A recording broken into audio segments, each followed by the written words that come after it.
რაიმე თუ ჟონგლიორობს რიცხვებითა და სიტყვებით, ის ივანიშვილის ცირკის გაწვრთნილი მოძვერია, რომელიც აი ამ ტყუილებს აფრქვევს აქეთ და იქით, ფაშისტური კონოტაცია თავისთან სახლში მოიკითხოს მონღოლეთში.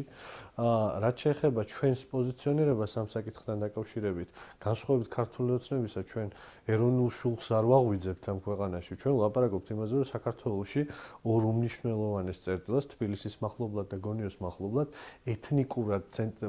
ეთნიკურად კონცენტრირებული ანკლავები არ უნდა შეიქმნას.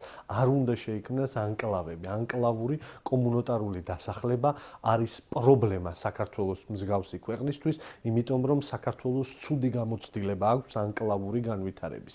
ეს პაპუაშვილმა ან არ იცის, ან როგორც კლასიკური მოღალატე, უბრალოდ ამაზე თვალს ხუჭავს.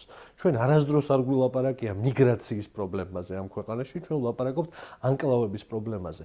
მიგრაციით ვინც მიმირებს ეხლა, აი ცდილობს რომ მიმირება მოახდინოს ტრამპის ადმინისტრაციის, ეს არის სწორედ ქართული ოცნება, რომელიც სამარცხვინო მასკარადს აწყობს, იხილეთ მიგრაციის სამსახურის საიტი, სადაც რაღაცა დემონსტრაციული საზიზღარის ანახავი გაძევებები აქვს ამ ქვეყნიდან. ჩვენ არ ვლაპარაკობთ არავის გაძევებაზე ამ ქვეყნიდან. ჩვენ ვამბობთ, რომ ანკლავური განვითარება და კომუნიტარული ურბანული განვითარება ამ ქვეყანაში ყოველთვის იყო პრობლემა, ეხლაც პრობლემაა და მომავალშიც პრობლემა იქნება. მაგრამ მოღალატეებს, სამშობლოს მტრებს და რუსეთის აგენტებს, რა თქმა უნდა, ეს არ აინტერესებთ და ამაზე დაამყნობენ თავის ყველაზე შავრაზმულ ბინძურ ინსტინქტებს, როგორც არის ეს რაღაცა მიგრაციის შეზღუდვა და ადამიანების ქვეყნიდან გაყრა. ჩვენ პრობლემა არ გვაქვს არავისთან, ჩვენ პრობლემა გვაქვს ანკლავურ განვითარებასთან და ჩვენ პრობლემა გვაქვს მასიურ შემოდინებასთან იმ სახელმწიფოდან, რომელიც ჩვენდანვე მტრულად არის განწყობილი რუსეთის